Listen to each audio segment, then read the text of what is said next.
Caríssimos alunos, sejam todos bem-vindos à nossa quarta e última videoaula da disciplina de Matemática Financeira e Análise de Investimentos. Abordaremos nesta aula os temas inflação e correção monetária.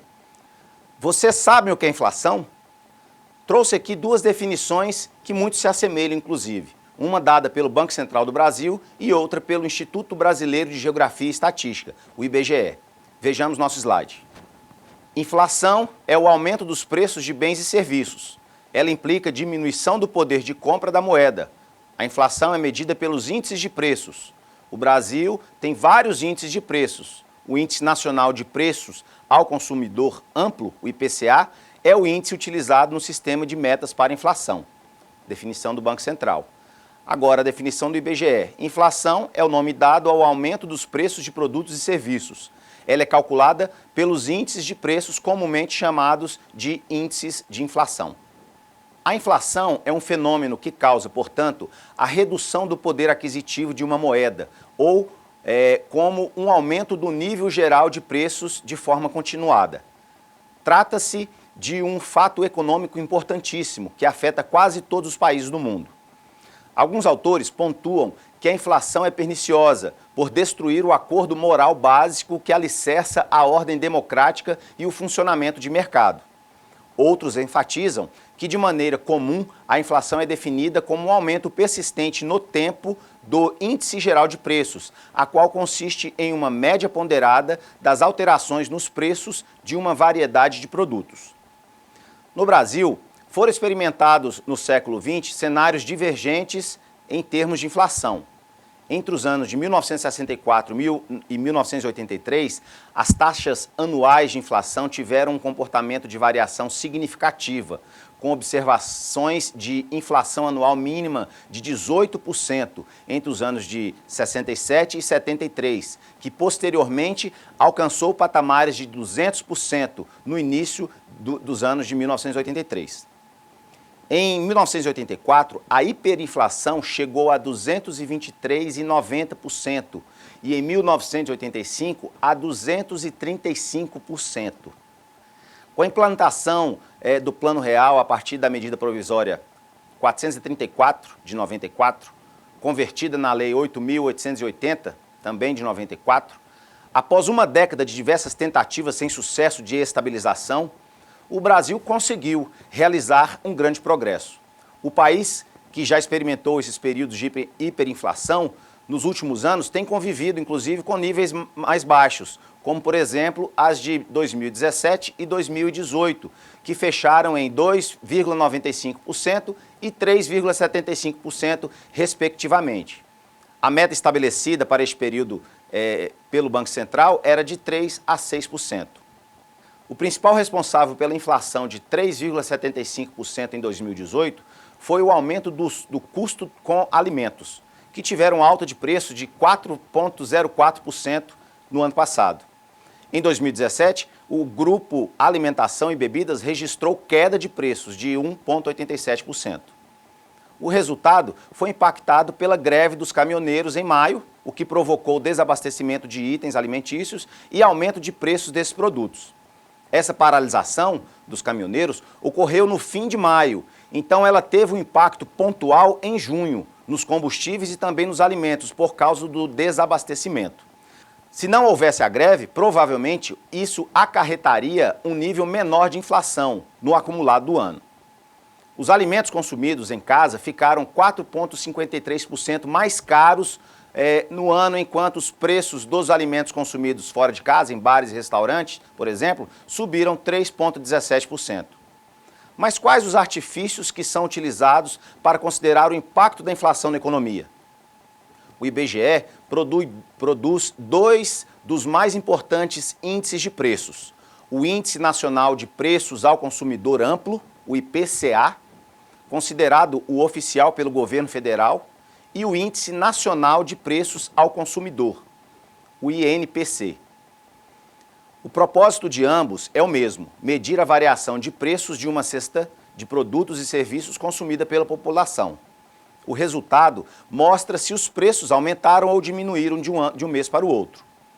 A cesta é definida pela Pesquisa de Orçamentos Familiares, do IBGE, que, entre outras questões, verifica o que a população consome e quanto do rendimento familiar é gasto em cada produto.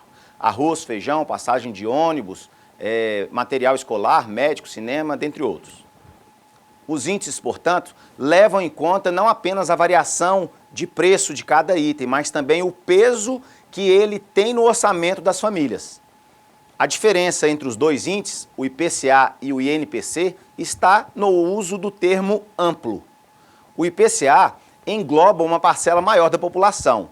Ele aponta a variação do custo de vida médio de famílias com renda mensal de 1 a 40 salários mínimos. O INPC verifica a variação do custo de vida médio apenas de famílias com renda mensal de 1 a 5 salários mínimos. Esses grupos são mais sensíveis a variações de preços, pois tendem a gastar quase todo o seu rendimento em itens básicos, como alimentação, medicamentos e transportes.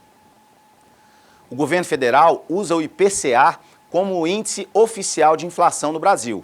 Portanto, ele serve de referência para as metas de inflação e para as alterações nas taxas de juros.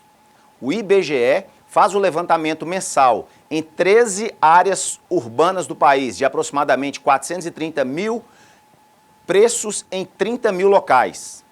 Todos esses preços são comparados com os preços do mês anterior, resultando num único valor que reflete a variação geral de preços ao consumidor no período. Sua cesta de compras, ou seja, os produtos e serviços que você consome regularmente, pode ser bem diferente da cesta média da população brasileira. Com isso, o seu índice pessoal de inflação pode ser maior ou menor do que o IPCA. Por exemplo, uma família que não consome carne vermelha e não tem filhos em idade escolar, terá com certeza um índice de inflação pessoal diferente do oficial, cujo cálculo coloca peso considerável na variação do preço de carne e da mensalidade escolar. Se a variação do seu salário de um ano para outro for menor do que o IPCA, você perde seu poder de compra, pois os preços sobem mais do que a sua renda. Se a inflação e o seu salário têm a mesma variação, seu poder de compra se mantém. Se você, porém, receber um aumento acima do seu IPCA, logicamente, seu poder de compra aumentará. O IBGE produz e divulga o IPCA sistematicamente desde 1980. Além do IPCA e do INPC, o IBGE produz outros 4 índices de inflação, que são o IPCA 15, que difere do IPCA apenas no período de coleta, que abrange, em geral, do dia 16 do mês anterior ao dia 15 do mês de referência, funciona como uma prévia do IPCA. O IPCA-E, que é o acumulado trimestral do IPCA 15. O IPP, que é voltado para a indústria e mede a variação de preços de venda recebidos pelos produtores de bens e serviços. Sua sigla corresponde ao Índice de Preços ao Produtor. E o SINAP, que é produzido em conjunto com a Caixa Econômica Federal e mede a variação de preços para o setor habitacional e de construção. Sua sigla corresponde ao Sistema Nacional de Pesquisa de Custos e Índices da Construção Civil. Outras instituições também produzem índices de inflação.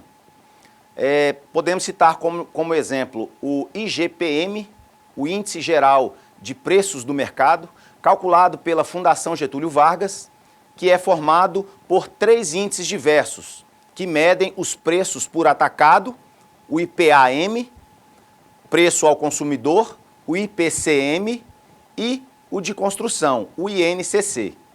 O IGPM é comumente usado para contratos de aluguel, seguro de saúde e reajustes de tarifas públicas. Além desse, tem o IPC-FIP, que é o Índice de Preço ao Consumidor calculado pela Fundação Instituto de Pesquisas Econômicas, FIPE. Mede a variação de preços no município de São Paulo. Ele aponta a variação do custo de vida médio de famílias com renda de 1 a 10 salários mínimos. Vamos falar agora um pouco sobre correção monetária. Correção monetária são os reajustes feitos na economia para evitar a perda de valor da moeda. No Brasil, a atualização monetária é considerada pelo Conselho Federal de Contabilidade como um princípio fundamental de contabilidade. No Brasil, a atualização monetária é considerada pelo Conselho Federal de Contabilidade como um princípio fundamental. Até 1994, o Brasil sofria com altos índices de inflação, como já foi dito. Os ajustes que eram feitos na economia eram considerados como correção monetária de balanços, que tinha uma regulamentação determinada pelo governo federal. Atualmente, as correções econômicas são denominadas pelo princípio da atualização monetária. Por isso, é comum se deparar com a utilização de dois termos, a atualização monetária ou correção monetária. Passado o período em que o país sofreu com a hiperinflação, a qual já foi dita no início dessa aula, os novos reajustes na economia passaram a ser baseados nas altas taxas de juros que as instituições financeiras praticam. Outro fator que se tornou comum na rotina da economia brasileira é o câmbio flutuante, que, por sua vez, é responsável pelas oscilações da cotação do dólar em relação ao real. Assim, a atualização ou correção monetária é praticada atualmente no país com o intuito de regular os valores da economia, baseando-se no preço da moeda, nos índices da inflação e na cotação do mercado financeiro. Tais ajustes são praticados periodicamente. O país viveu momentos financeiros diferentes que atingiram diretamente a capacidade aquisitiva da população e a cotação da moeda. Até o ano de 94, a moeda brasileira sofria com imensa desvalorização. Os índices de inflação eram regidos em grandes marcas diariamente. Situações pitorescas, como o produto ter um determinado valor pela manhã e outro diferente e elevado na parte da tarde, eram comuns. Algumas vezes a inflação atingia 150% ou mais, como já mencionado. A salvação arquitetada para a situação econômica brasileira foi desenvolvida a partir do final do ano de 1993. O Plano Real visava justamente garantir maior estabilidade para a moeda nacional e controlar os índices inflacionários, que reduziam sobremaneira o poder aquisitivo da população. Todo o planejamento econômico foi desenvolvido no governo do presidente Itamar Franco, sob a responsabilidade do ministro, então, Fernando Henrique Cardoso. O modelo econômico desenvolvido pelo Plano Real culminou com a edição de uma nova moeda brasileira, o real. A estratégia se mostrou vitoriosa, pois conseguiu, de fato, aumentar a capacidade aquisitiva da população, retirar parte dos brasileiros da linha de miséria, manter a estabilidade da moeda nacional e controlar significativamente as taxas inflacionárias. Entretanto, para garantir o sucesso da nova moeda, foi desenvolvida paralelamente uma política de privatizações em alta escala para garantir dinheiro aos cofres públicos suficientes para manter a equivalência de 1 para 1 do real com o dólar. Passados muitos anos da introdução do novo modelo econômico do Brasil, o real representa estabilidade financeira hoje. Mesmo com a política de equivalência da moeda tendo sido substituída pela política do câmbio flutuante. Grande parte da população chegou à classe média, representando a maior parte da população brasileira atual. Agora chegamos em um novo momento histórico no país. Crise econômica, acirramento da crise política, reforma da Presidência, dentre outros tantos fatores que com toda certeza continuarão a impactar a economia. Cabe a nós, cidadãos, e em especial a vocês, futuros administradores públicos, acompanhar e participar de forma ativa dessa nova fase, compondo a história que será contada nos livros didáticos em um futuro breve. Ficamos aqui, caríssimos. Espero ter colaborado com mais essa peça na montagem do conhecimento de vocês. Fiquem com Deus, bons estudos e até mais.